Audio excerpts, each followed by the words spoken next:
വിശുദ്ധ വാരത്തിലേക്ക് നമ്മൾ ഒരുമിച്ച് പ്രവേശിക്കുകയാണ്. കർത്താവിൻ്റെ ദിവ്യസ്നേഹത്തിൻ്റെ ആഘോഷങ്ങളിലേക്ക് അനുതാപപൂർവ്വം പ്രവേശിക്കുകയാണ് നമ്മൾ.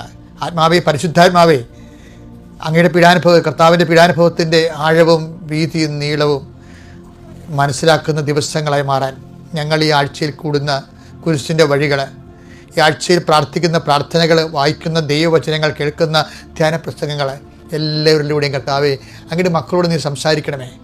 ആകെ പൊടി പിടിച്ച് പുകഞ്ഞു നിൽക്കുന്ന ഒരു പ്രകൃതിയിലേക്ക് പുത്തൻ മഴ വീഴുമ്പോൾ ഉണ്ടാകുന്ന പ്രകൃതിയുടെ ഒരു പ്രസരിപ്പ് ഉണ്ടല്ലോ കർത്താവേ, അതുപോലെ വിശുദ്ധവാരം ഞങ്ങളെ പുതുതാക്കുകയും പൂർണ്ണതയിലെത്തിക്കുകയും ചെയ്യട്ടെ. എൻ്റെ കർത്താവിൻ്റെ ഉന്നതമായ നാമത്തിൽ നിന്നെ ആശീർവദിക്കുന്നു. നിൻ്റെ ഇന്നത്തെ നിയോഗങ്ങളെ കർത്താവിൻ്റെ നാമത്തിൽ ആശീർവദിക്കുന്നു.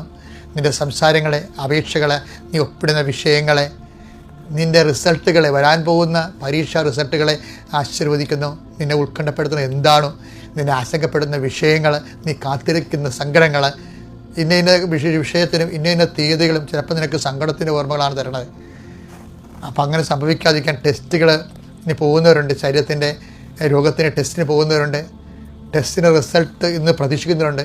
എൻ്റെ കർത്താവേ, അങ്ങയുടെ മക്കൾ അങ്ങയുടെ നാമത്തിൽ ഞാൻ പ്രാർത്ഥിക്കുന്നു.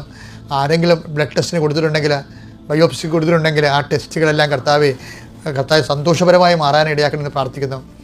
എൻ്റെ കർത്താവിൻ്റെ ഉന്നതമായ നാമത്തെ ഉറക്കമില്ലാത്തവരെ സംബന്ധിച്ച് പ്രാർത്ഥിക്കുന്നു. പ്രഷറുകാരും ഷുഗർ ഷൂട്ടപ്പ് ചെയ്തിട്ട് കൺട്രോളില്ലാതെ പോകുന്നവരെ സംബന്ധിച്ച് പ്രാർത്ഥിക്കുന്നു. കിഡ്നി രോഗികളെ സംബന്ധിച്ച് പ്രാർത്ഥിക്കുന്നു. കരരോഗികളെ സംബന്ധിച്ച് പ്രാർത്ഥിക്കുന്നു. നടുവലിൻ്റെയും ഡിസ്കിൻ്റെ വേദന കൊണ്ട് പിൻകഴുത്തിൽ എല്ല് ഉന്തിയിരിക്കുന്നവരെ സമർപ്പിച്ച് പ്രാർത്ഥിക്കുന്നു. കണ്ണിന് കാഴ്ച കുറവുള്ളവരെ സംബന്ധിച്ച് പ്രാർത്ഥിക്കുന്നു. മൂക്കിന് ദശ വളരുന്നവരെയും കർണത്തിൽ ഉരിപ്പുള്ളവരെയും സംബന്ധിച്ച് പ്രാർത്ഥിക്കുന്നു.